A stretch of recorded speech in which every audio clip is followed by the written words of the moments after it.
Ué. Deu um erro aqui. Apareceu uma mensagem aqui. Deu um erro para mim aqui. Deixa eu ver de novo. Deu um erro. Não? Tudo bem? Acho que deu aqui. Deu. Uhum. Pessoal, boa noite. Oi? Vamos ver se o pessoal está entrando aqui. Tá? Tinha dado um erro aqui na transmissão, mas o que é ao vivo normalmente é assim mesmo. Mas agora a gente está aqui, vamos esperando o pessoal entrar e a gente vai começar a nossa conversa da noite de hoje. Queria aqui agradecer a todos que estão assistindo e o povo que assistirá depois, em nome aqui da minha equipe da Fartea, pessoal da Dinami, pessoal que está aqui no meu coração, para a gente conversar um pouquinho hoje sobre recursos estruturados, sistemas visuais para as pessoas com autismo. Então, hoje, eu, professora Maria Elisa Fonseca, estou aqui em nome da plataforma Fartea Educacional para apresentar a Aline e Débora, que já me acompanham há muito tempo, foram minhas alunas, estão hoje aí firmes e fortes trabalhando no atendimento da pessoa com autismo. Tá bem? Então, bem-vindas, Aline e Débora. Obrigada. Obrigada por ter aceitado aí imediatamente o convite, quando a gente fez a proposta para vocês lá atrás. E eu queria que vocês se apresentassem um pouquinho, começando pela Aline, falar um pouquinho da sua experiência profissional. Por favor, Aline. Eu que agradeço, Má, o convite, né? É impossível, não tem nem como, nem que se eu quisesse falar não para um convite seu. Eu sou a Aline Martins, sou fonoaudióloga, mestre em processos e distúrbios da comunicação, doutoranda em processos e distúrbios da comunicação, mas com ênfase em avaliação para pessoas com TEA. Tenho uma clínica especializada no atendimento de pessoas com autismo aqui na cidade de Jaú, interior de São Paulo. Não sei de onde que vocês são. De todo lugar, viu, gente? Todo lugar. De todo lugar. A pessoa já está entrando. Tá? É uma clínica especializada em atendimento interdisciplinar. Então, aqui na clínica, nós temos atendimentos de terapia ocupacional, fonoaudiologia, psicologia, psicopedagogia e educação física. Então, sou especializada em comunicação alternativa e em transtorno do espectro autista. Muito bem, obrigada por ter aceito o convite de novo. Eu que agradeço. Aí a gente não pode deixar passar. Débora, conta aí pra gente, o que você faz? Boa noite, Maria Elisa, boa noite, pessoal. Eu sou terapeuta ocupacional, meu nome é Débora Campanhã. Também tenho uma clínica junto com a Aline, nós somos sócias, temos mais 2 sócias, uma psicopedagoga e uma psicóloga. E nossa clínica chama Dinami, estamos aqui em Jaú. Eu tenho especialização em neuropediatria e também em TEA. Também concluí agora pós-graduação em intervenção precoce, baseada no modelo Denver. E estou concluindo a certificação internacional de integração sensorial. Nós também fomos fazer a formação do TIT com a Maria Elisa, lá na Carolina do Norte, fomos 2 vezes. E espero poder compartilhar aqui com vocês as nossas experiências e contribuir muito com a prática de todos, né? Que a parte prática de experiência é o que a gente não encontra nos livros, né, Má? Isso é muito importante, porque toda vez que a gente escuta as pessoas falando, olha, eu queria aprender mais sobre o que é o ensino estruturado, eu queria aprender, as pessoas vêm pensando que existe uma técnica específica, um método que vai apresentar respostas e que você compra uma caixa fechada e o cara vai fazer a caixa. Uma receita de bolo, né? Faz esse passo que resolve. Isso não vai acontecer. Então, a gente lamenta informar para vocês que não existe uma metodologia que seja de posse de qualquer pessoa, porque a gente não está falando de nenhuma programação que é congelada, de algo que é pasteurizado. Então, a gente é, inclusive, contra a pasteurização de mecanismos de intervenção. E é por isso que eu convidei hoje a Aline e Débora pela experiência que elas têm de estar comigo e com a equipe do TIT, lá na Universidade da Carolina do Norte, por ter passado por essa experiência do dia a dia real na fonte, para poder entender onde que esses princípios comportamentais estão, qual é o poder que a gente tem de fazer crianças aprenderem novas habilidades, ensinar a magia da comunicação, que sem isso nenhuma criança vai aprender a transmitir nenhum recado, né? Ou então vai transmitir numa frequência que a gente não vai conseguir entender. Então, a gente vai caminhar um pouquinho em cima dessa discussão aqui junto com vocês hoje à noite. Para quem estiver assistindo, no último momento, a gente vai abrir para as perguntas e para mostrar os comentários de vocês, tá? Quem tiver alguma dúvida sobre os elementos que a gente usa, os recursos visuais e os sistemas de trabalho relacionados ao autismo, já podem perguntar aí no chat, que ao longo do nosso papo a gente vai voltar aí um pouquinho, certo? Então, para a gente começar a conversar, a gente fala muito de ensino estruturado, pedagogia estruturada, modelos comportamentais, etc., mas a gente acaba focando isso no autismo, né? Porque o autista tem alguma coisa aí que acaba fazendo com que eles precisem dessas estruturas e desses recursos, né? Então, falando de estrutura, que é a nossa fundamentação grande, né, que está por trás de tudo isso, eu queria que vocês falassem um pouquinho de por que essa pessoa, então, com autismo, aquele carinha do espectro autista precisa de estrutura. Vamos passar um pouquinho sobre nesse conceito e falar um pouco sobre isso. Tá aí a bola com vocês. Quer começar, Dé? Vamos lá.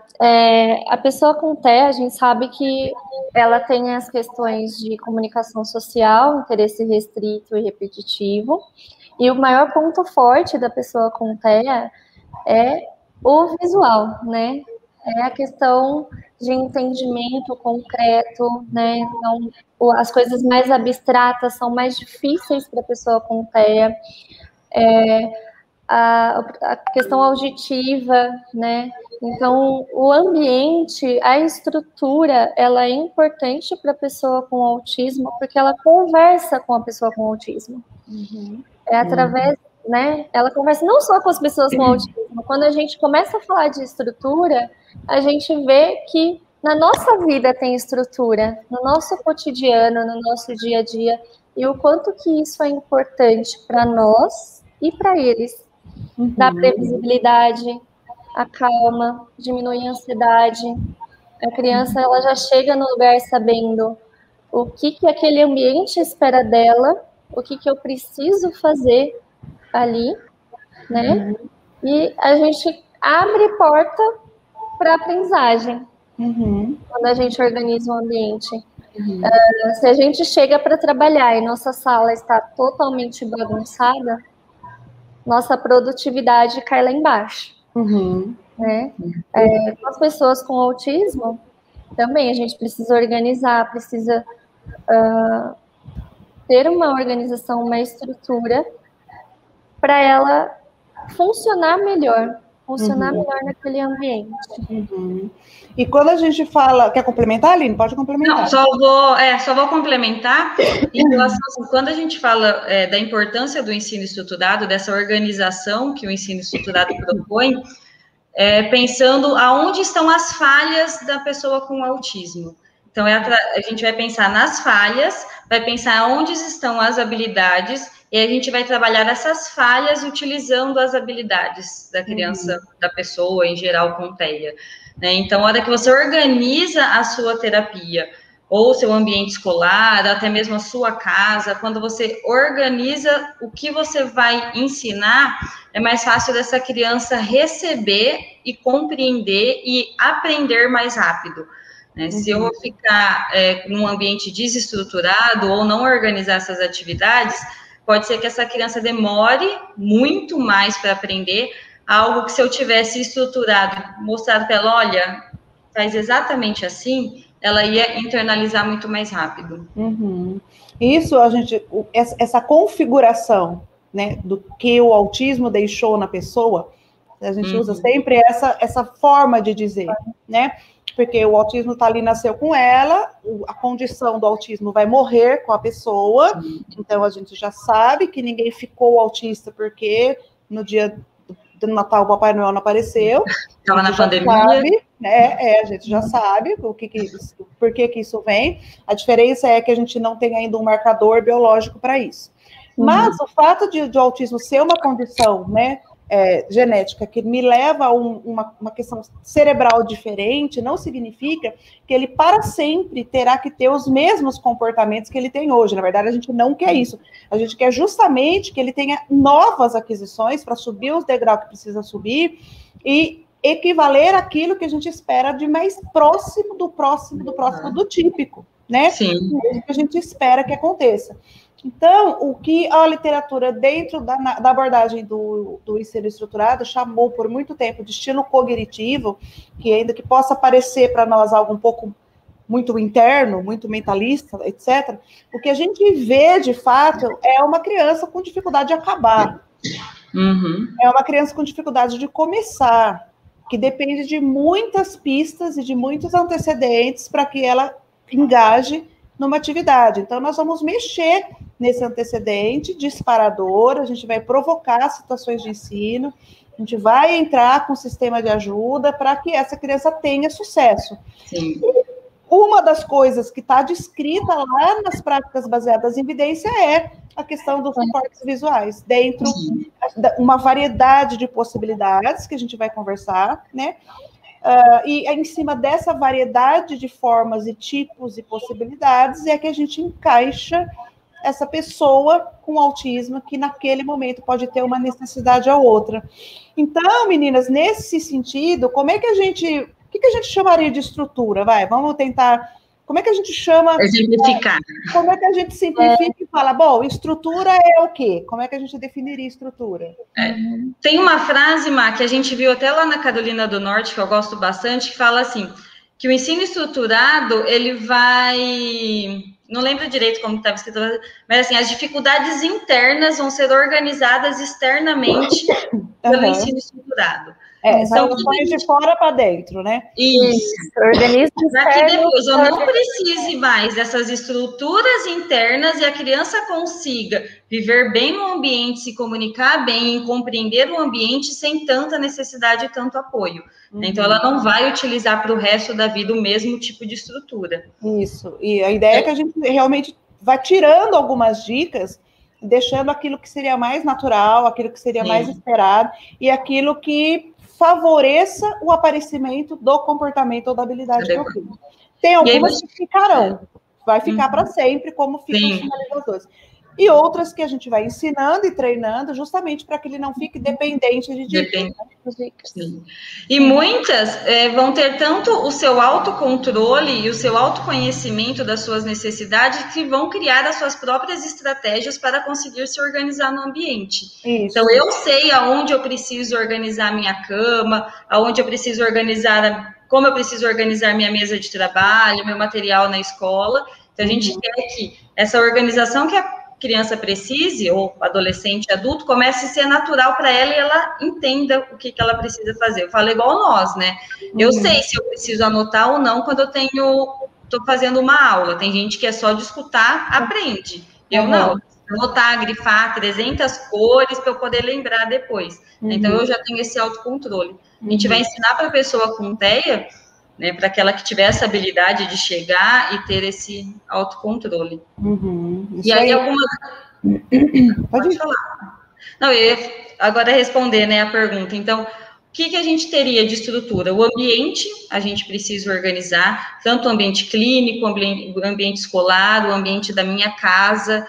Às vezes, a gente organiza o ambiente clínico e é um relato muito comum, acredito que aí na clínica também, assim, nossa, mas em casa eu não consigo fazer essa atividade com meu filho, eu não consigo que ele fique sentado para comer, eu não consigo que ele faça a tarefa da escola, né? E aí vocês me mandam um vídeo e ele consegue fazer, ele fica bem aí, segue todas as terapias, por quê? Porque a clínica está estruturada, está organizada conforme a necessidade de cada criança. Então, é importante a casa também estar organizada. Não vou, muitas vezes, se uma criança não faz tarefa, a mesma mesa que ele brinca, é a mesma que ele faz tarefa, é a mesma que ele come. A hora que a criança for sentar ali, ela não vai saber o que espera dela. E aí, na cabeça dela, porque eu tenho também essa dificuldade de incompatibilidade de pensamentos, Na minha cabeça, na hora que eu sentei na mesa, eu queria brincar, porque ontem eu brinquei sentado na mesa. Só que aí minha mãe me coloca para fazer tarefa, né? Então eu tenho uma dificuldade de compreensão, que eu pensei uma coisa, vou me frustrar porque não é isso que está acontecendo. Então a gente precisa fazer essa diferenciação em casa. Então o ambiente... Complementando, antes de você continuar, eu vejo que com relação a isso, a gente tem inclusive a falha de generalização, porque quando a gente ensina um comportamento num determinado lugar, de uma determinada forma, de um determinado jeito, não ensinamos essas crianças a usar esses mesmos comportamentos em outros lugares, na presença de outras pessoas, vai acontecer dela fazer só isso e não levar isso para outros ambientes. Então, quando a gente mantém uma regularidade e depois vai expondo a criança em circunstâncias onde ela tem que usar essa habilidade com outras pessoas em outros lugares, só que são outros lugares com uma organização. Por isso que muitas crianças TEA se desorganizam muito em campo de futebol, porque perdem uma referência, se desorganizam muito em ambientes muito abertos, em salas muito amplas, porque a referência de começo, meio e fim pode ficar perdido. Então, a gente aplica estrutura, inclusive, no mobiliário que a gente tem. A gente evita muitos estímulos que são concorrentes para isso, principalmente quando eu estou no treino controlado, não é? Então, isso complementando o que você está falando, Marina. Obrigada. Sim.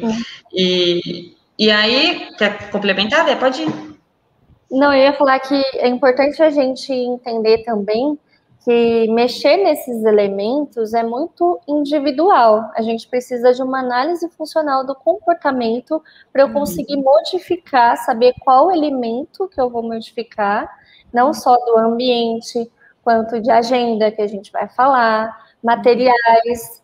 Então, eu não consigo usar a mesma organização, a mesma estrutura para todas as crianças. É isso que eu ia perguntar. Então, como é que a gente pode definir, então, qual estrutura e para quem? Porque a gente já sabe que estrutura é para todos. Uns com mais e outros com menos.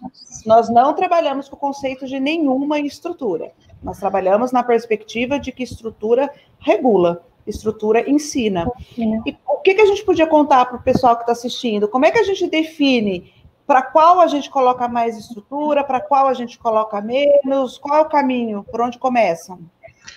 E é até legal essa pergunta, Mar, que com certeza, vamos pensar, as pessoas que estão aqui, o que eles devem imaginar? Não, aquele paciente leve ou um Asper precisa de menos estrutura, aquele grave vai precisar de mais estrutura, mas não é aí que a gente tem que analisar em relação à gravidade o quanto que ele precisa de estrutura.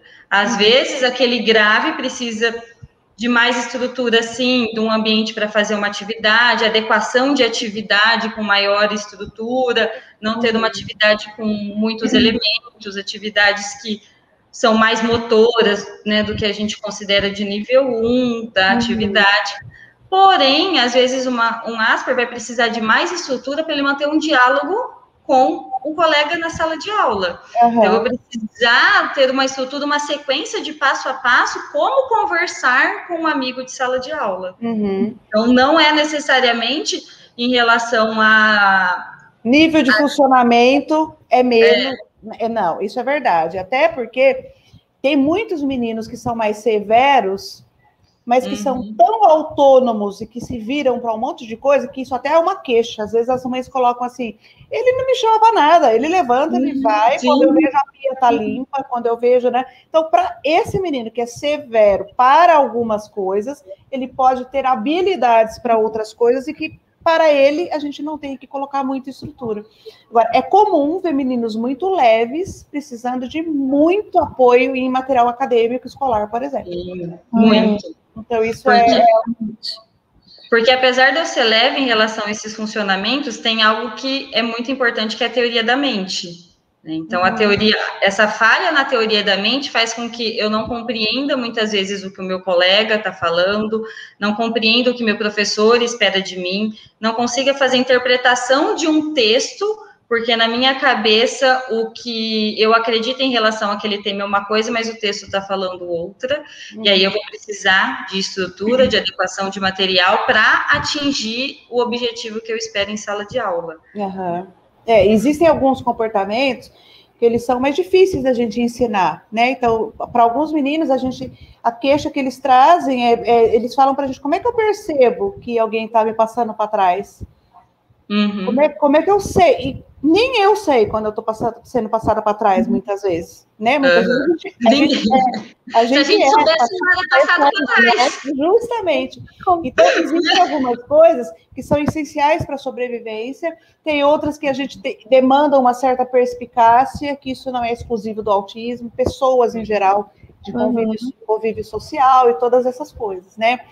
Então, eu penso que quando a gente fala em estrutura, a gente poderia concluir para poder ir para um outro tópico, se o pessoal quer ver algumas coisas, nem sei se vocês têm alguma coisa aí para mostrar. Deixa um monte. Legal. Eu penso que a gente podia definir estrutura, que existe esse dado, a gente já tem isso definido por vários autores, mas para deixar um pouco mais conciso para o grupo que está aí, a estrutura são é a reunião de elementos organizadores, previsíveis, que colocam um pouco mais de controle sobre aquela habilidade, aquele comportamento que a gente quer ensinar, ou que precisa ser modificado. Então, tem vários níveis de estrutura, né?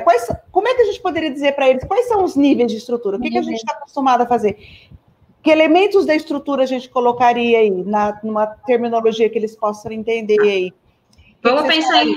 Vamos pensar uma estrutura do ambiente em relação às questões mais concretas, né?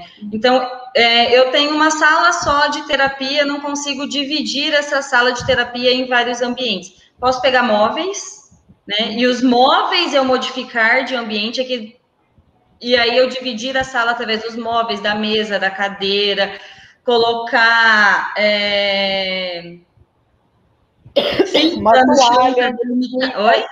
Uma toalha, uma fita. Uma toalha, uma fita no chão para delimitar. Olha, agora a gente vai fazer atividade e está a mesa aqui livre. Agora é horário de comer, às vezes a criança come na clínica também, vamos colocar uma toalha, vamos colocar um jogo americano que delimita e mostra que aquela mesa agora é para comer. É a mesma mesa, porém, uma dica me mostra que é para outra função.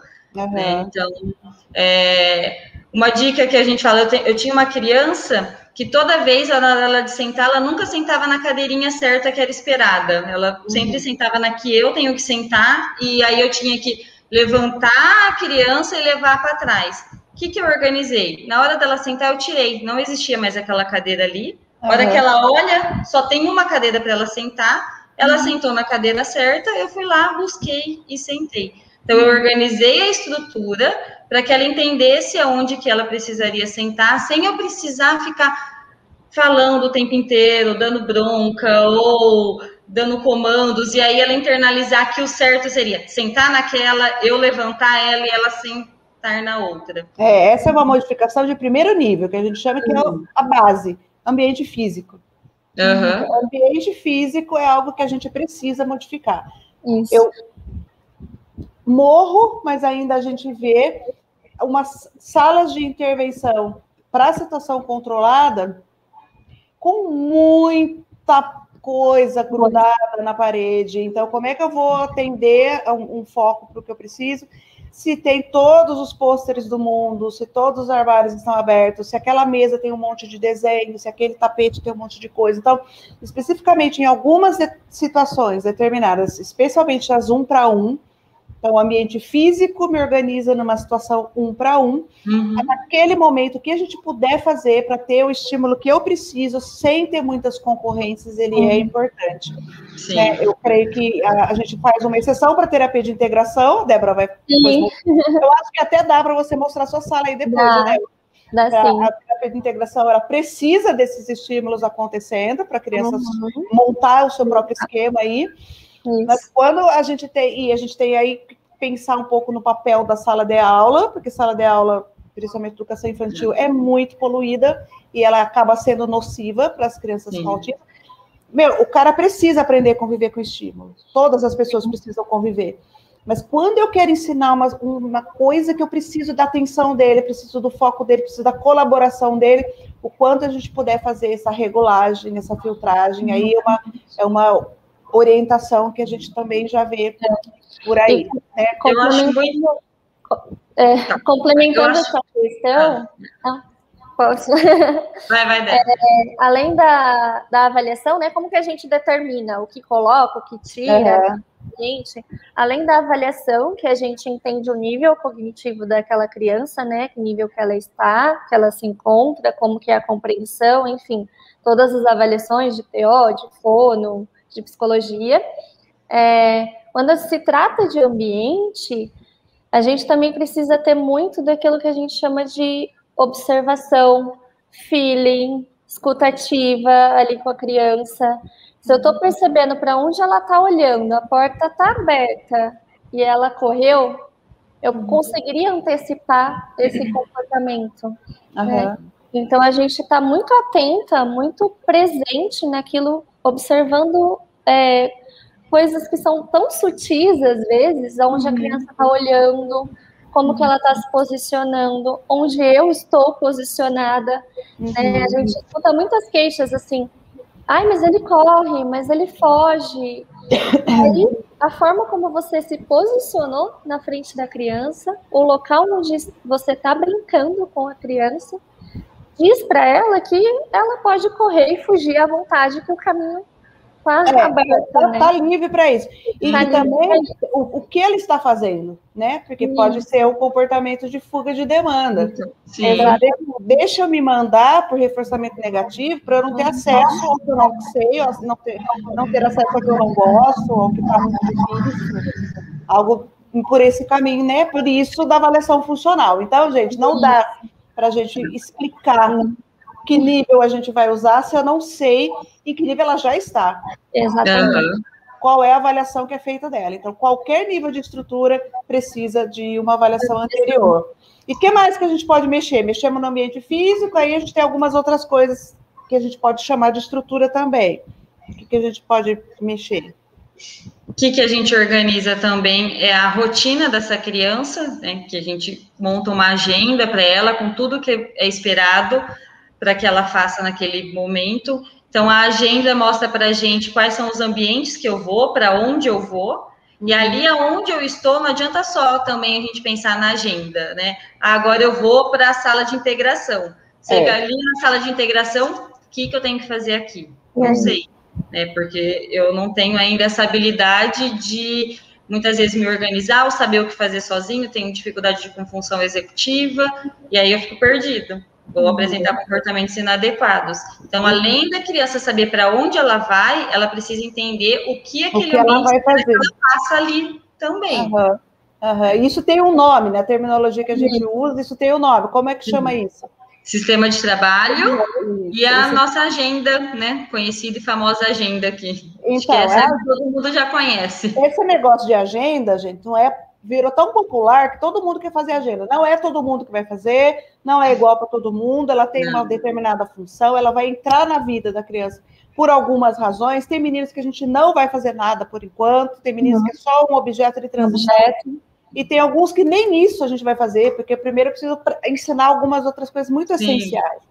Então, a gente tem que entender que quando a gente fala de ensino estruturado ou da proposta original do TEACH, a agenda não é para algo que a gente vai entregar à torta e à direita para qualquer criança. Essas tabelinhas que a gente faz, elas são muito organizadas e planejadas, inclusive para que ele possa se desprender de alguns modelos e passar só para algo que ele possa escrever ou que possa escrever no computador, no celular, etc. E a gente fala que a agenda ela não é nossa, né? Eu não tenho que colocar uma estrelinha, porque eu gosto de estrelinha, a agenda é da criança. Então, tudo isso a gente tem que analisar também, o que a criança entende, o que a criança gosta. A gente não ensina nada pela agenda, pela rotina. A rotina, ela é da forma como a criança já entende, ela já sabe. Isso mesmo. Isso ainda tem uma confusão com isso, né? Sim. Eu vejo isso sempre, assim. Tá aprendendo a alfabetizar, começa a usar a agenda escrita. Não, vai desorganizar, porque é uma dificuldade que eu tenho, né? Ainda tô aprendendo. E aí, para eu me organizar, ainda tem que tentar aprender o que tá ali. Ela não cumpre a função de comunicar, não cumpre a função de ser estímulo discriminativo para o comportamento acontecer. Então, veio aquele papo de que eu fiz a agenda, não adiantou nada, ele rasga. o bolinho na boca, porque não era para fazer, não era assim que fazia, então precisa de uma orientação legal para que isso possa acontecer, né? E é importante, eu acho que nessa questão da agenda, tem pais provavelmente aqui, não adianta a gente ficar imprimindo aquele monte de fotinhos lindas que já existem na internet e montar para o seu filho, né? Normalmente a gente sempre pede para o terapeuta, porque ele já sabe qual que são o que o seu filho entende sobre a imagem, foto, objeto concreto, qual que é a habilidade cognitiva, qual que é o nível cognitivo dele. Chegou uma mãe para mim, linda, uma agenda linda, imprimiu bonitinho, que o menininho tinha 1 ano e 8 meses. Aqueles desenhos bonitinhos que são lindos, que tem na internet, que ele não estava entendendo e não estava seguindo. Eu falei, não vai. 1 ano e 8 meses não vai nem entender, nem uma criança típica vai entender essa agenda ainda, né? Quanto mais uma criança que está com um atraso. Então, não adianta a gente entrar com uma agenda se não é para a pessoa conseguir entender o que a gente espera dela. Por isso que a gente tem que analisar as habilidades, analisar o que ela compreende e utilizar dentro do que ela compreende. É isso aí. E o que mais que a gente pode usar de estrutura aí? Me conta, já vimos o ambiente físico, podemos modificá-lo, podemos modificar a rotina, podemos acrescentar, podemos fazer um sistema de trabalho que pode dizer o que a gente vai fazer, ou quanto tempo a gente vai fazer, o que eu vou fazer depois, tá? O que mais? E os materiais? As atividades. E os materiais estruturados, isso mesmo. Que aqui juntos formam um combo estrutura. Isso. A gente precisa usar tudo, né? Não é uma coisa ou outra. Vai variar o nível com cada. Tem uns que são mais estrutura no ambiente, menos na atividade, mais na atividade, menos no ambiente, mas a gente precisa organizar todo esse combo para a criança conseguir ter uma boa habilidade, uma boa aprendizado. E vocês têm aí alguma coisa que pode mostrar para a gente agora, por exemplo? Eu gosto de mostrar. Lembrando que o que a gente usa de recursos estruturados, eles só foram criados porque alguém precisou. Então, ele é alta costura, ele é feito sob encomenda a partir da avaliação. Nenhum de nós foi ali, imprimiu e fez exatamente como vocês colocaram, e isso precisa continuar sendo divulgado. Então... E outra coisa legal de se falar também é que, assim, às vezes você vai montando uma atividade, ela não vai dar certo, você vai precisar reestruturar. E você tem 5 minutos para fazer isso, né? Exatamente. Menos que 5, né? E aí eu trouxe até uma bem legal que eu montei para um paciente e ela deu totalmente errado. Totalmente. Mas eu tenho ela porque eu consegui usar com outros depois, mas com aquele paciente deu totalmente errado e depois vou mostrar para vocês o porquê, como a gente tem que pensar no que o paciente compreende. Quer começar? Não, só complementando, a gente pensa muito no momento de organizar uma terapia, organizar uma atividade, construir uma atividade, nos nossos objetivos profissional, né? Então, eu vou pensar nos meus objetivos enquanto TO, nas habilidades que eu preciso atingir enquanto TO, ali enquanto fono, para habilidade de comunicação, enfim. Então, a gente costuma dizer que quando a gente trabalha com ensino estruturado, ou pedagogia estruturada, ou ensino de habilidades assim, nós temos que pensar no que é generalista, no modelo generalista, que isso independe de profissão. Então, todo mundo tem que saber fazer avaliação, todo mundo tem que entender o que é estrutura, todo mundo tem que saber ensinar, corrigir erros, colocar um comportamento novo. Né? Nesse modelo, onde a fono é fono, a TO é TO, a físio é físio, a fono, enquanto fono, absorve o que a gente chama de longitudinalmente tudo que esse pacote estrutura chama. A fono, a TO, a psicóloga, então ela tem os seus propósitos e esses propósitos precisam estar linkados com esses objetivos maiores da estrutura. Senão, uma vai ensinar de um jeito, outra vai ensinar de outro. E é onde a gente tem problema com modelos muito especialistas.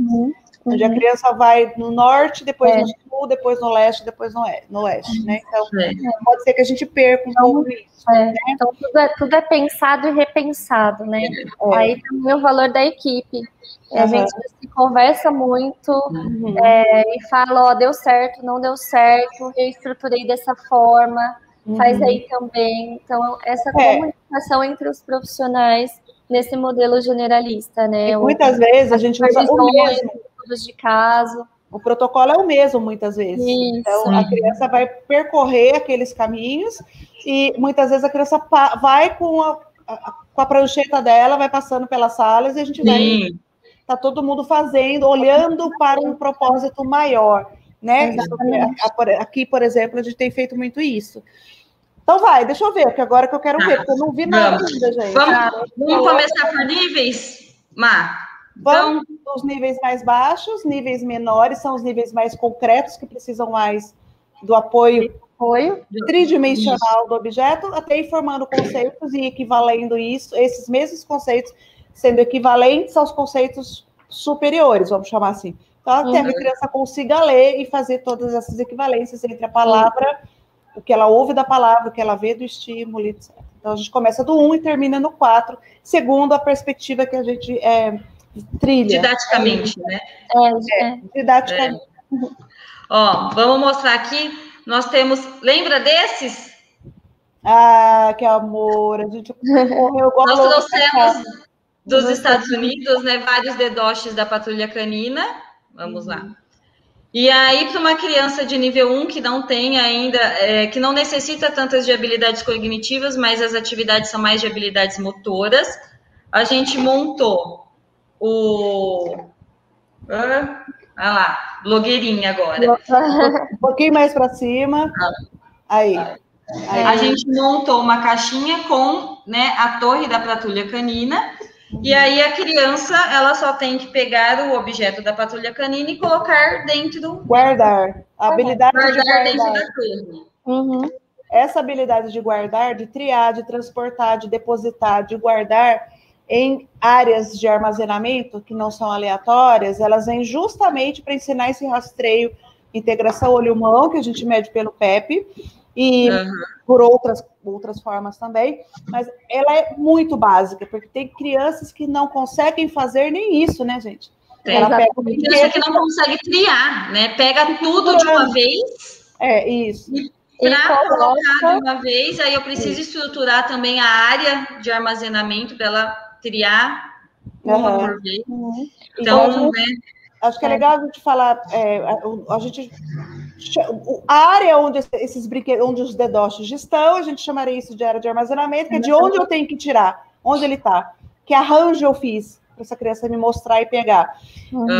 Transportar na linha média, né? Porque ela não vai ficar transportando aqui em cima, transportar na linha média, e guardar no que a gente chama de área de armazenamento. Então, na vida a gente tem área de armazenamento, área de execução e área de fim. Na vida, você tem isso. Você tem o tanque com a roupa suja, você tem a máquina para lavar, você tem o varal e você tem o guarda-roupa. Nós temos isso. E essa sequência temporal que acontece de passagem de tempo entre uma ação e outra, por cadeia, uma precisa acontecer para a outra vir, a gente ensina. É isso que a gente faz no nível 1 básico. E aí, dá um exemplo desse de lavar a roupa, quando a gente está muito ansioso, muito nervoso, que quer acabar rápido de estender a roupa, porque aquele monte de uma vez, o que acontece? Derruba no chão, pisa na blusa branca, que tem que voltar a lavar tudo. Né? E aí acontece a mesma coisa com a criança com TEA, né? Aí eu vou pegar mais um, que também é muito importante essas habilidades, tanto para as atividades de vida diária, como também lá na frente, para uma alfabetização, para a escola, né? A criança ela precisa entender a hora que a atividade começa e termina. Ela precisa saber pegar, transportar. Muitas crianças no meio do caminho soltam os objetos, jogam, põe na boca, né? A criança começa a entender para onde aquilo vai, o soltar e o cruzar a linha média. Que é muito importante essa habilidade, que algumas crianças evitam cruzar a linha média, né? Acabam passando de uma mão para outra. E isso é muito importante para a consciência corporal, lateralidade, motricidade fina. E aí, a gente não desenvolvendo isso nesse início, vai ter prejuízos lá na frente. E aí, essa atividade, só para falar, ela tem uma noção de fim, onde caiu aqui dentro ninguém vê mais. Que muitos querem fazer o quê? repetidamente, várias vezes, porque o objeto está aparecendo. Se o objeto está aparecendo, eu posso pegar de novo. E aí, desse jeito, dá essa noção de fim. Tem uma outra atividade aqui, ó, de nível 1, não sei se vocês vão conseguir ver, deixa eu ver. Calma aí.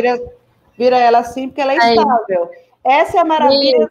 Gente, essa é a maravilha da estabilidade. Um dos princípios do material estruturado é o princípio da estabilidade. Está estável justamente para a gente poder guardar de uma vez só, para a gente ter tudo que a criança precisa oferecido de uma vez.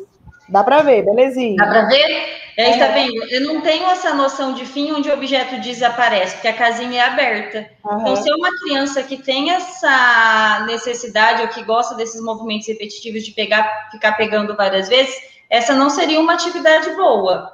Né? Mas para uma que já tem, e aí que eu tenho uma habilidade onde a minha transferência aqui é diferente, ela tem que passar os animaizinhos pelo caminho para chegar na casinha. Né? E aí ele guarda na casinha os animais. Então, eu também utilizo brincadeiras funcionais estruturadas, que eu vou ensinar a criança em uma atividade.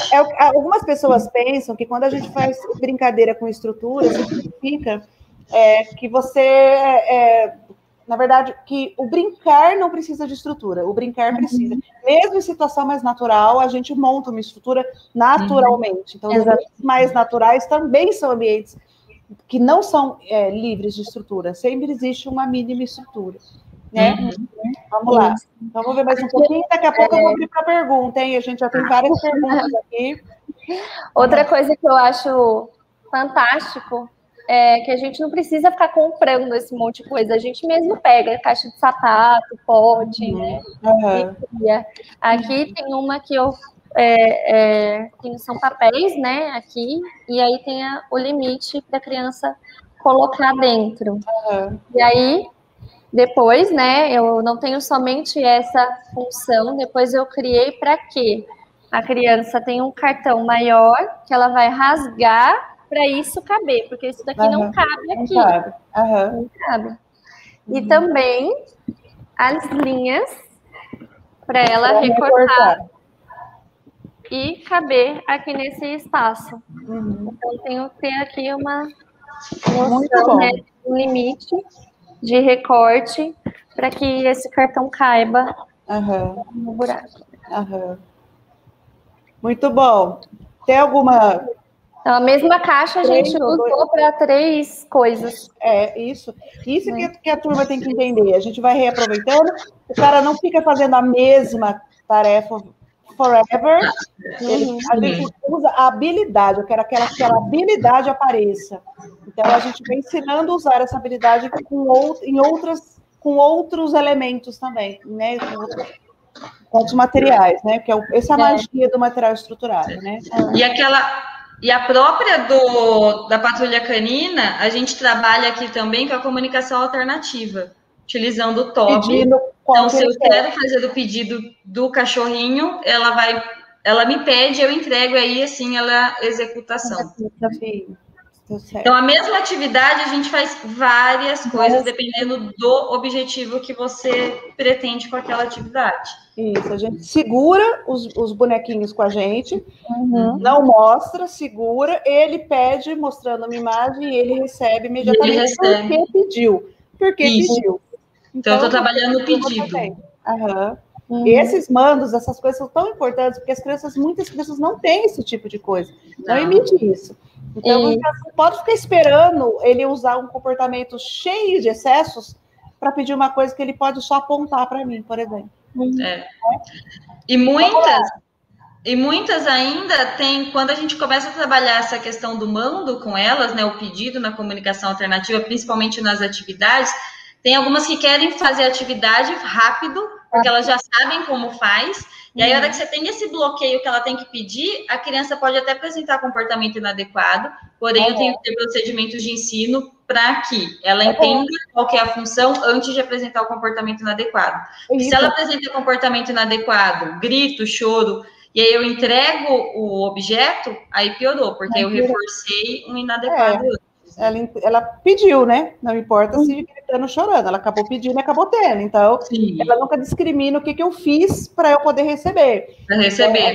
Então, precisa ensinar como é que se pede dentro do critério do planejamento que a gente escolheu ali para ela, né? Então, isso é fundamental. As habilidades iniciais são, assim, de ensino muito fundamentais. Até um dos nossos próximos cursos aqui do Forté é o ensino só de habilidades essenciais, ensino de nível 1. Porque sem isso, nem o cara vai para frente. Não vai. Ele vai faltando buraquinho. E a gente tem que rejuntar depois e voltar. Vamos lá, gente, mais um pouquinho, que o nosso tempo está quase acabando. Aqui, hein? Ó, deixa eu mostrar a errada. A errada. Vamos ver onde está o erro. Vamos ver se a gente descobre o erro. Vamos ver se vocês descobrem. Estou tentando aqui. Aí é para a criança falar, ô, macaco, come. Certo. O que estava disponível para ela fazer? Estava só não estava... Ó, vai estar fora, aí ele vai pôr, e ele vai ter que formar a frase. Tem que acabar a frase, tá? Tem que acabar a frase. Certo. Mas sabe o que deu erro? A criança aqui na hora de formar a frase... Oi? A imagem. Aqui na hora de formar... Hã? A imagem que estava. A criança aqui na hora de formar a frase, em vez de falar come, ela falou escova o dente. Uma imagem parece que o erro. Isso é um erro. Que o menininho está escovando o dente. E por mais que eu falasse come, não ia. Ele falava o macaco escova o dente banana. Certo. Então, era uma atividade que supostamente estaria estruturada, porém, na cabeça dele, essa imagem era de uma pessoa escovando o dente. Não foi. E aí eu precisei mudar, porque eu estava trabalhando formação de frase, eu precisei mudar a imagem. Isso acontece muito, viu? E acho que é uma coisa importante, se você consegue, você tem mobilidade no O, no A? Tem, todos. Isso é flexibilidade. O princípio do material estruturado não é grudar tudo. Então, se você já pega o material estruturado e já vê que o material está tudo grudado, a gente pode ter um erro por posição, ou a gente pode ter uma aprendizagem onde ele vai ficar sob controle da posição do estímulo e não daquilo que a gente quer de verdade. Então, esse macaco que está aí hoje, amanhã ele está lá embaixo, a galinha está em cima, e legal seria se a figura da banana fosse outra, numa outra oportunidade, não sempre essa mesma banana, justamente para ele entender que macacos comem banana, mas qualquer tipo de foto de banana, qualquer imagem de banana, e que se o macaco quiser comer ovo qualquer dia, o macaco também pode comer ovo. Então, entender que um material estruturado, na verdade, um material adaptado, nem sempre ele é estruturado. Mas todo material estruturado, ele é adaptado a alguma coisa. Então, tomar muito cuidado com essa coisa de estou aqui, hoje eu tenho um workshop sobre material estruturado, hoje vai no meu site e pega o meu catálogo de material estruturado, ou pega o catálogo do meu material adaptado. Isso está no nosso discurso há 30 anos já. E tem.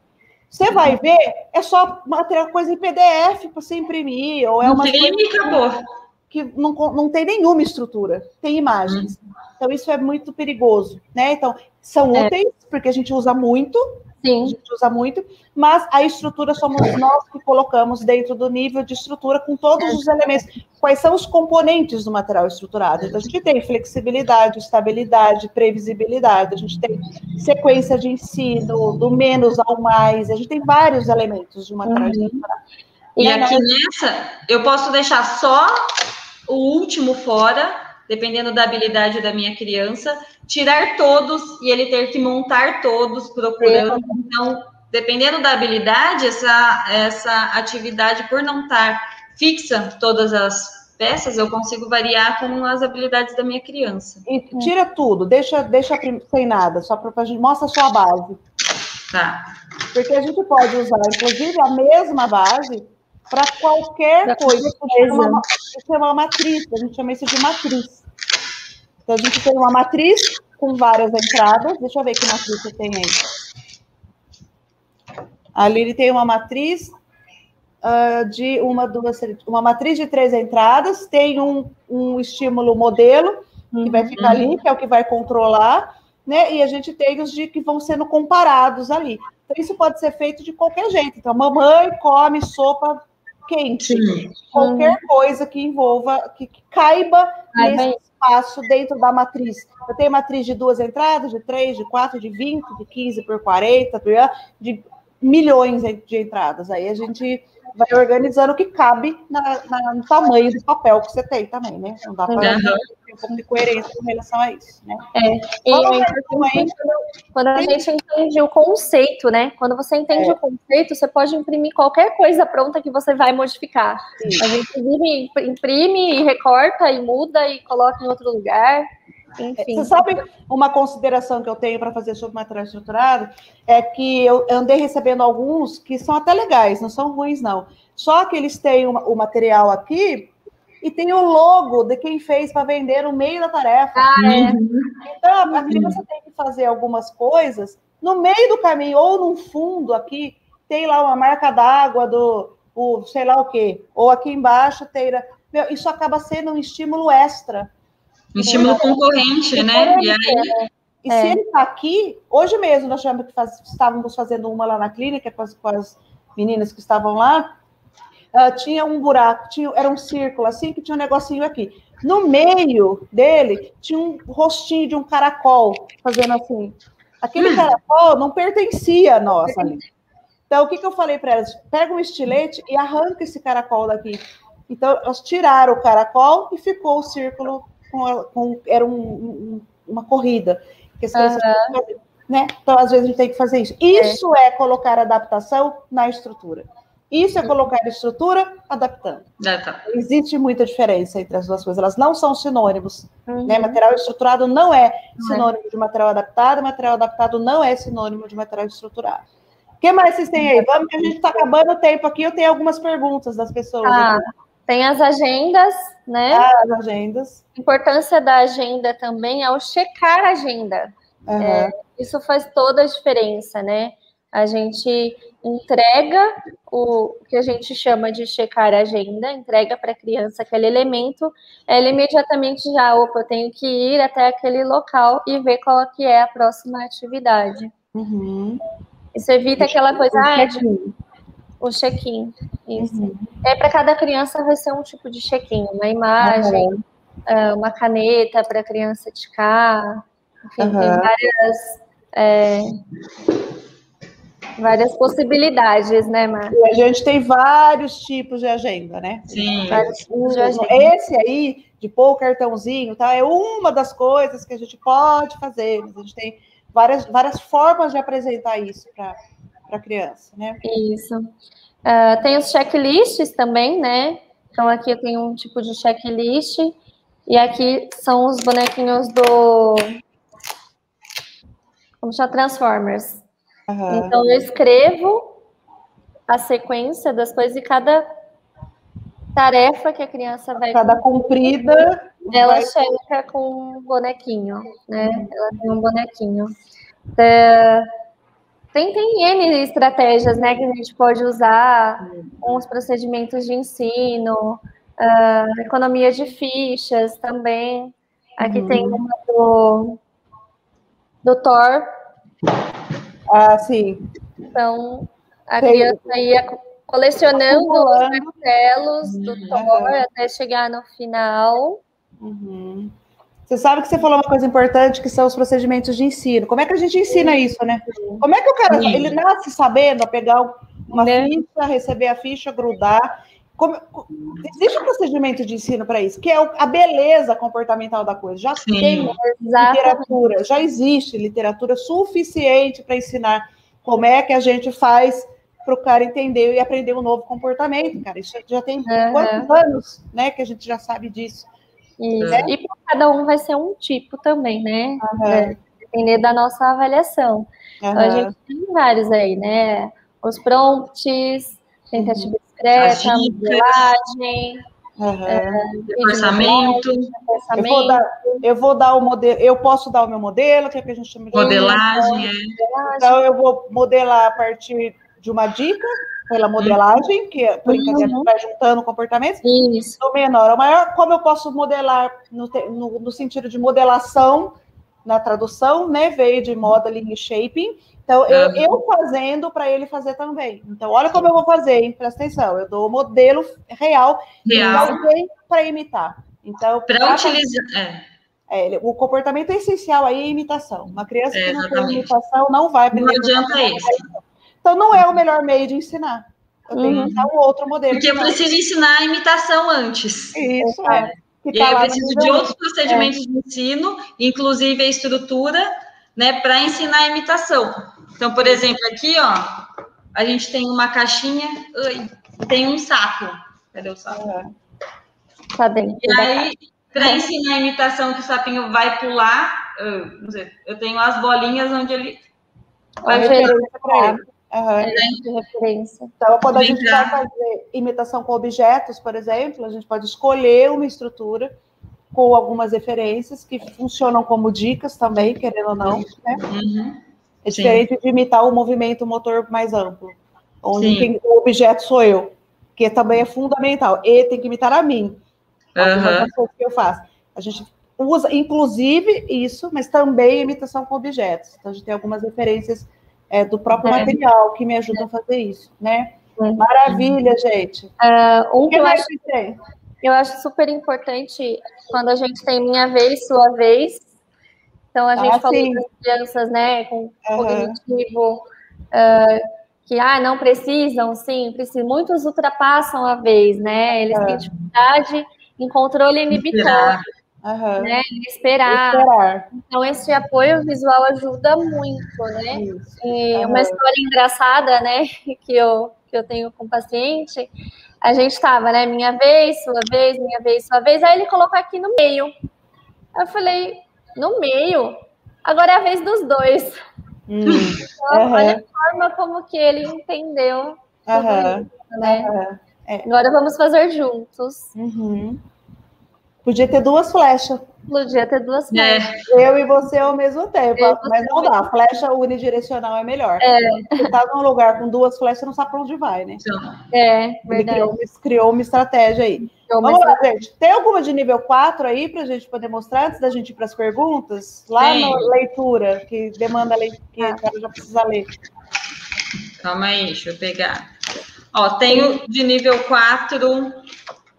formação de frase também, para a criança localizar. Então, ela lê, e aí ela pega as imagens referente a cada palavra, para ela ir colocando a frase. Temos aqui uma historinha. Oi? Deixa eu só contar. 4, gente, é um nível lá em cima, onde a criança precisa estar lendo. Não necessariamente escrevendo, mas ela precisa estar lendo. Então, essa é uma habilidade que precisa estar aparecendo, tá? Aqui tem um... Opa. Vai. O que vamos fazer hoje na integração? Então, toda a sequência do que a gente ia fazer na integração, né? Dando um exemplo daqui, desse ambiente. Que, aliás, você podia virar um pouquinho aí para mostrar para o pessoal antes da gente ir embora. Essa sala de integração, né? Que legal. Tem o tatame, né, que já delimita, aí tem... Deixa eu sair da frente. Não tem problema, é mais para o pessoal entender, quem nunca viu o que é integração sensorial, é isso aí que está aí atrás. Então, terapia de integração sensorial, uma prática baseada em evidência, exclusiva para quem tem formação nisso, e terapeutas ocupacionais físicos que fazem integração sensorial precisam ter essa estrutura aí. Então, uma sala que você não tem acesso a esse tipo de equipamento, nós não estamos falando de terapia de integração sensorial. Você também está numa sala que você pode mostrar, Aline? Eu vim para a recepção, eu vi internet. Mas eu vi aí uma foto, eu vi aí uma mesinha de organização. É aqui. Não. É aqui, ó. É a sua, aí tem uma mesa isso. Tá. E aí esse armário, ele tem rodinha. Então, eu posso colocar ele na frente da criança para eu tirar todo esse estímulo que tem aqui, né? Então, eu modifico o lugar do armário. Certo. Então, a gente está vendo 1 para 1, com um armário para armazenamento, do que para a criança buscar, muitas vezes ela mesma busca. Muito bem, gente. A gente precisa... Tem mais alguma que vocês queiram mostrar de qualquer jeito aí? Porque aí eu já vou abrir para as pessoas que escreveram aqui, para a gente não ultrapassar muito o tempo da transmissão. Só teria aqui, ó, historinha. A gente conta a história, né? E aí ela lê e vai localizando toda a história. E no final, para responder pergunta, interpretação de texto. Então, sobre o que é a história, quem são os personagens da história, qual é o tipo... Deixa eu ler aqui. Qual que tipo de casa Heitor construiu? Volta lá no começo. Ela tem uma equivalência entre o que está escrito o modelo dela é o que está escrito. Aí ela vai buscar a imagem, é isso? Isso, agora sim, tá, certo. Ó. Então, é escrito aqui, aí ela vai buscar a imagem. Então, ela fica sob controle do que ela vai ler e vai procurar o que é equivalente àquilo na forma de uma imagem. Isso. Certo? E aí, esses porquinhos que estão aí, a história dos 3 porquinhos, gente, ela é de um único jeito. Então, o autor original, existe 3 porquinhos. Ninguém vai contar uma história de 3 porquinhos com 9 porquinhos. Tem 7 anões, porque tem 7 anões, né? A gente até vê por aí o povo querendo fazer coisas mais modernas, mas 3 porquinhos é 3 porquinhos. Então, a gente vai colocar essa foto desses que tá aí. No outro dia, se a gente quer recontar ou pedir para a criança contar para outra criança, a gente vai pôr outros 3 porquinhos. A gente vai pôr o porquinho que é baby, depois a gente vai pôr, sei lá, outro porco, para não ficar sempre assim mesmo estímulo. É que eu não peguei tudo aqui, mas aí depois eu tenho essas imagens com linhas embaixo. Isso, eu sei que tem. Eu sei que porque a gente que já está habituado a fazer essas construções e reconstruções, nós vamos ter 4 ou 5 possibilidades do mesmo material. Né? E por isso que não dá para ficar comprando à toa, viu, gente? E repensar muito aí, porque muitas vezes a gente tem que refazer tudo de novo, né? Tem que ter uma organização em cima disso. Beleza, muito obrigada. Por enquanto, eu vou projetar aqui alguns comentários de algumas pessoas, para a gente atrasar alguns minutinhos, mas para a gente poder ver, tá? A Carla, boa noite para você, viu? Obrigada por você estar aqui hoje. A Carla está dizendo que ela organiza a rotina, a Carla escreveu isso lá na frente, lá atrás, tá? A organização do ambiente, quando a gente está falando de organização do ambiente, então organizar o ambiente, por isso que a gente usa muita cesta, muita bandeja, muita caixa, muito saquinho, porque colocar um material num saquinho não é colocar estrutura no nível que a gente quer, é só colocar num container. É um nível, é o primeiro nível, mas ele não se justifica por si só, não é só pegar o quebra-cabeça e jogar dentro do negócio. Então, isso é o primeiro nível, mas ele pode ser insuficiente para algumas crianças, né? Aí ela coloca do jogo americano, que as meninas colocaram, ele é bem importante mesmo. A hora que estávamos falando, a Rosalene, oi Rosa, boa noite. O ambiente da escola, o ambiente de casa, o ambiente mais organizado na pandemia, de fato, teve um problema. Eu tive aqui na minha casa, tinha dia que a gente não sabia mais se o quarto era quarto, ou se a gente isso aconteceu, nós tivemos uma desestrutura, porque a espécie humana e muitas raças animais foram modificadas no seu ritmo de vida. Então, isso é um problema, né? Porque percebe como, nesse momento de pandemia, a gente organizou o nosso ambiente, às vezes, até para trabalhar, né? A gente criou o home office, criou um cantinho para o trabalho. A gente tem crianças, né, que colocam o uniforme para assistir aula online. Isso então, pode parecer estranho, mas ele, para algumas crianças, é uma recomendação. É necessário. É uma recomendação. Gasguei. Adriana, boa noite. Um beijo para o João. É importante os terapeutas estarem junto com a família e com a escola. Não tem outro jeito se não for assim. E as escolas, elas precisam entender que quando a gente vai para as escolas para organizar, para passar dicas, né, não é para julgar como está sendo o atendimento a educação da criança lá, mas sim para ajudar para que tudo que o professor está passando consiga ser mais acessível para aquela criança. A gente fala que aqui em Jaú a gente tem uma parceria muito gostosa com a maioria das escolas, de entrar dentro da sala de aula mesmo, de modificar a estrutura dentro da sala de aula, modificar a mesa, modificar onde a criança vai sentar, né? Qual que é o formato da agenda da criança, como que vai ficar a mesa disposta da criança no refeitório. Então, a gente precisa dessa parceria. Com certeza. Na verdade, é colaboração, né? Ensino entre todos. Entre todos. Senão não rola mesmo, né? Sim. Jaque, boa noite, Jaque. Tudo bem? Tive com a Jaque hoje, com o pequeno hoje não, essa semana, com o pequenininho dela. Boa noite. A Jaque está dizendo que o filho tem 3 anos e é um fofo. Tentei começar as atividades com ele em casa, comprei livro de pintagens, de cera e massinha. Porém, não consegui a concentração dele. E agora você já até imagina por que ele não faz estrutura isso. Então, o que eu posso fazer para ajudar ele a se acalmar e se concentrar para eu poder trabalhar junto com esse desenvolvimento dele? Ele é bem agitado. O que vocês acham? O que a gente pode falar para a Jaqueline aí? Falando de livrinho, vou mostrar até uma dica. Para a criança se engajar mais, dependendo do nível também da criança, numa leitura de um livro, ou de folhear um livro. Vendo aqui, ó. É um livrinho normal, livro comprado, e a gente foi fazendo a adequação desse livro. Deixa aí. Nós é que colocamos essa aba não existe. A gente é que põe. Aí, tá vendo? Então, aqui, tá contando a história do macaco. Eu tenho um macaco onde a criança vai tirar, ela vai fazer essa interação com o livro e depositar aqui.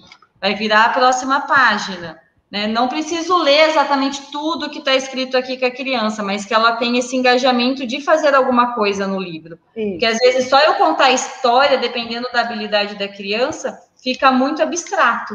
Então, ela vai fazer essa interação já com o livro, tira e deposita. A gente precisaria entender, né, seu filho, avaliar, enfim, saber qual a habilidade dele também. Isso mesmo.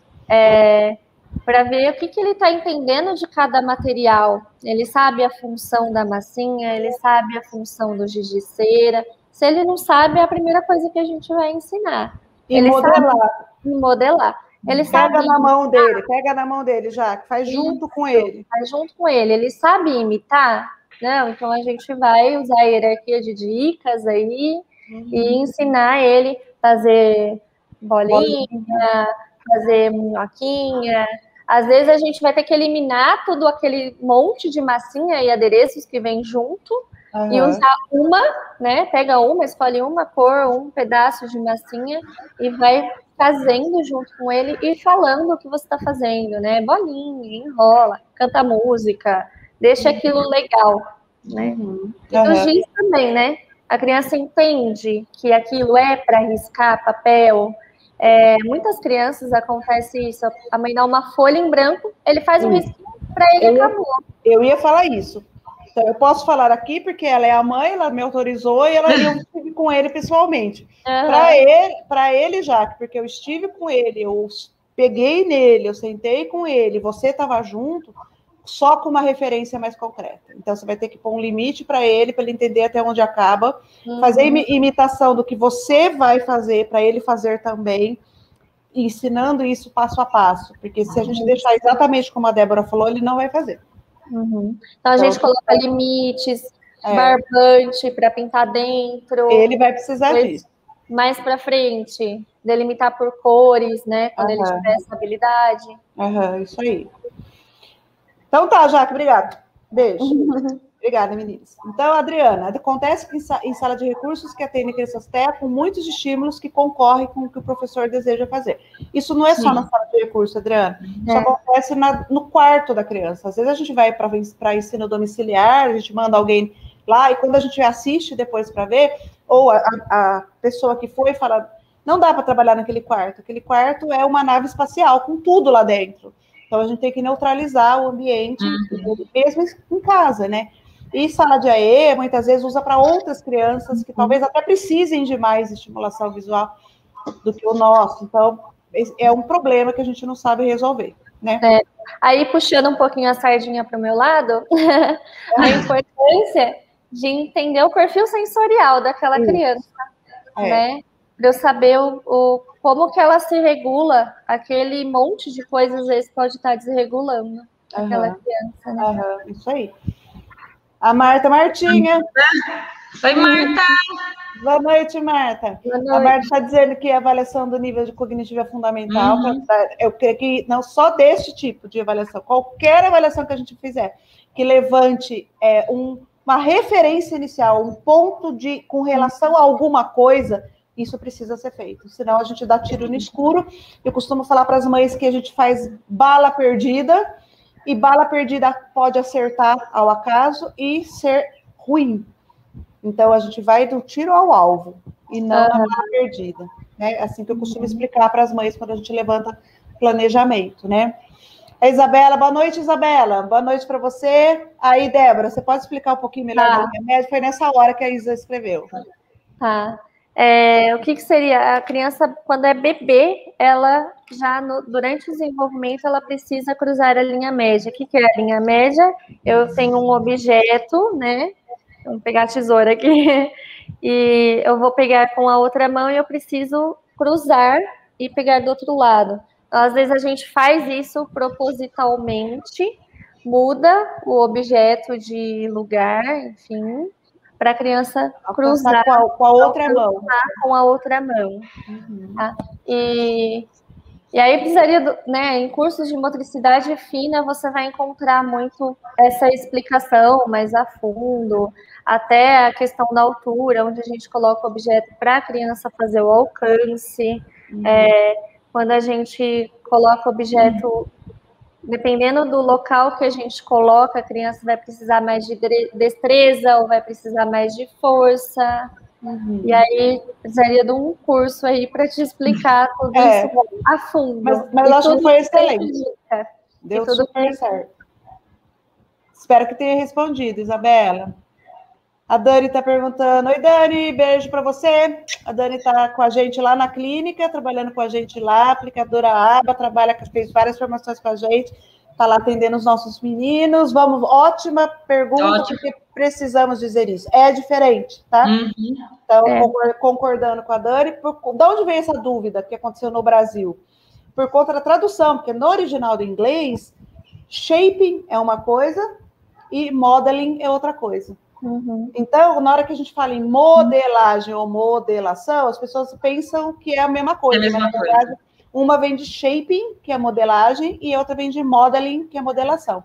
Então, aquela história, modelação depende de imitação para que o cara possa fazer. Agora, a modelagem, a gente vai oferecendo as ajudas e a gente vai aproximando o comportamento ao comportamento final a partir de pequenas partículas.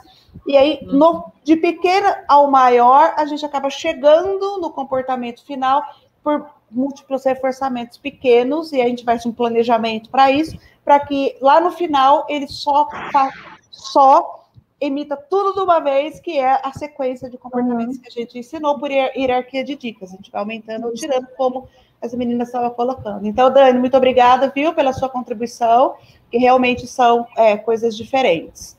A Flávia, boa noite. Boa noite, Flávia. Flávia.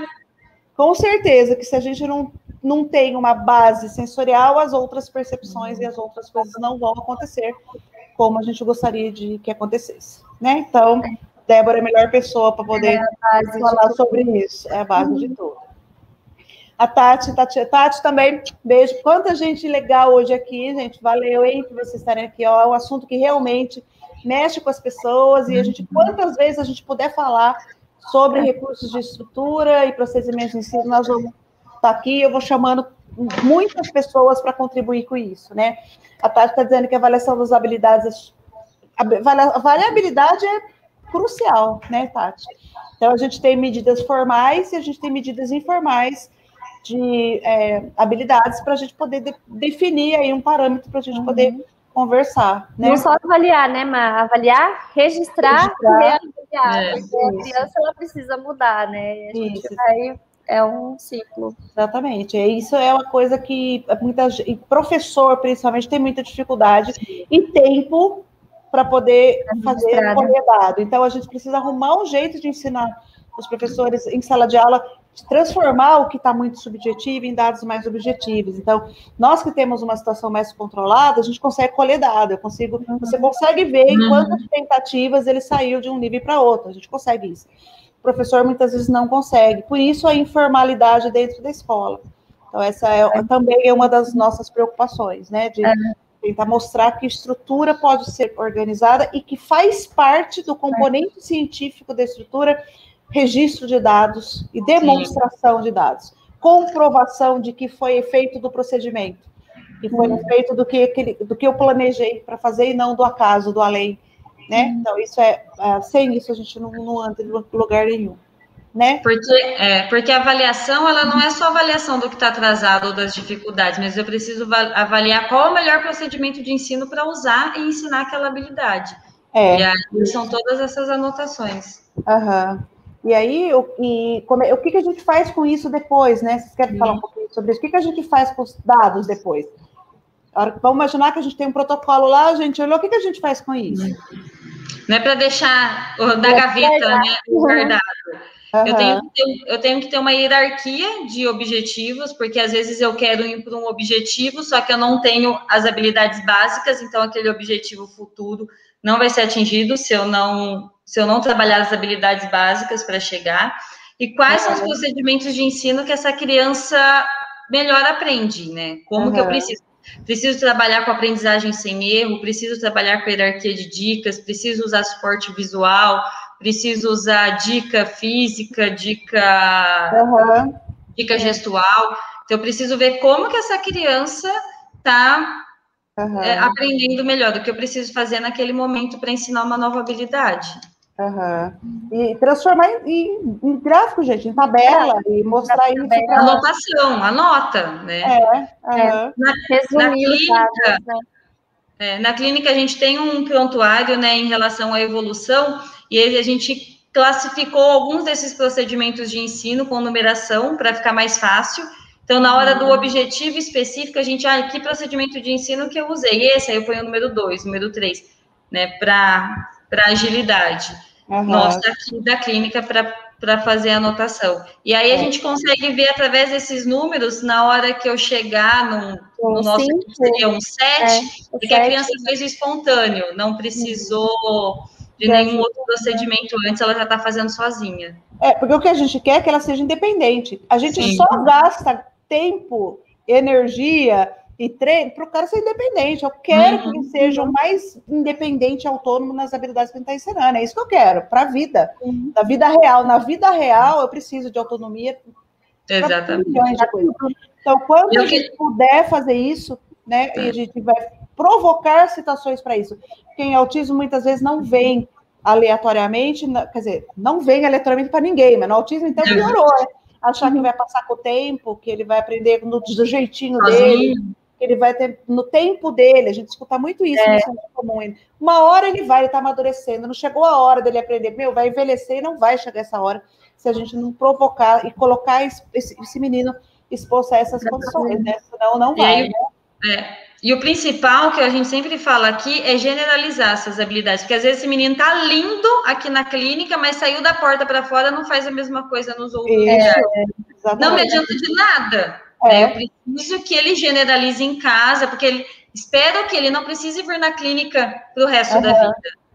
Eu preciso levar para a escola, para casa, para o parquinho, né? A gente faz aqui muito trabalho de pegar ônibus com adolescente no parque, a gente já levou no circo, no shopping. A mãe falava, olha, vai pro shopping, ela quer comer o tempo inteiro, chupar o sorvete do McDonald's no shopping, eu não saio de lá sem comprar 10 sorvetes. A gente vai pro shopping e vai ensinar quantos sorvetes ela tem direito a chupar. Não vai ser até acabar. Então, precisa ensinar essas habilidades fora. Já fomos em clube, piscina. É isso aí. Bom, meninas, não pode agora, né? Essa pandemia não deixa. Agora não dá. Tem o último aqui que a gente vai ver, que é a Flávia ainda. Vejo muito as escolas achando que um único material adaptado serve para todos os autistas. Não vai servir, infelizmente. Às vezes nem para ele. Às vezes ele usou 1, 2 vezes, já dominou aquilo, vou fazer outra coisa. Vai ter que mudar. Vai ter que mudar. Isso é realmente fato, né? Muito bem, minha gente. Não temos mais tempo, ultrapassamos 15 minutos do tempo. Muito legal, eu só tenho a agradecer. Eu queria deixar aqui um contato de vocês para que eu possa escrever aqui no banner para as pessoas verem. Eu vou escrever aqui, pessoal, daí coloca no ar, por favor. Fala para mim, como é que a gente pode divulgar? A clínica, depois a gente vai falar até a divulgação. A gente tem o Facebook, né? Que é Dynami, DYNAMI. Tem o Instagram, SCI Dynami. Estamos em Jaú. Eu vou digitar. Tá. Vai digitar. Estou digitando para o pessoal colocar ali. Peraí. Dynami, tá certo? Isso. Dynami. E lá no Insta, como é que acha? No Insta é CI Dynami, de Centro Integrado Dynami. Peraí. CI Dynami. CI Dynami. Vamos ver se vai aparecer. Isso. Deu certo. Valeu. Isso. Então, pessoal, nós estamos à disposição. Gostaria muito que vocês escrevessem para a gente, faz aí a opinião que vocês têm. Quem está assistindo agora, deixa um comentário para a gente. Se tiver alguma pergunta que virá depois, eu passo para as meninas podem dar uma olhada depois também. Precisamos de muita gente entendendo o que acontece com o recurso visual, com material estruturado. A gente tem aí, dentro da plataforma, as meninas participaram, inclusive, do nosso curso do PEI, lá no Farté. A gente tem vários cursos lá do Farté. Tem um de material estruturado, tem um de avaliação informal, tem esse do PEI, onde as meninas participam com alguns recursos também. Bem por isso que eu convidei. Então, a gente tem aí várias possibilidades que a gente pode ajudar construindo, a construir novos profissionais, novos pais, né? Nessa geração que está hoje muito melhor do que a minha, de 1988, que foi quando eu comecei a trabalhar com pessoas com autismo. Certo? Vamos ver a despedida de todo mundo, agradecendo. Eu vou... Obrigada, Maria Elisa. Obrigada por ter aqui. Gente, um beijo para vocês. Boa sorte. Semana que vem, a gente tem um bate-papo sobre uma determinada coisa, que eu não vou contar o que é, mas já vou contar com quem. Na próxima semana, dia 15, nós vamos ter uma live com um autista que está morando lá na Eslovênia e que está fazendo lá um doutorado, um rapaz muito interessante, assim, que eu conheço há muitos anos. Então, dia 15, nós temos essa, e semana que vem, na Semana do Autismo, nós vamos conversar sobre uma outra coisa, na quinta, nesse mesmo horário. Quem quiser saber o que é, acompanhe as nossas redes que a gente vai divulgar. Tá bem? Então, beijo, boa noite, obrigada. Beijo, tchau, gente. Obrigada. Tchau.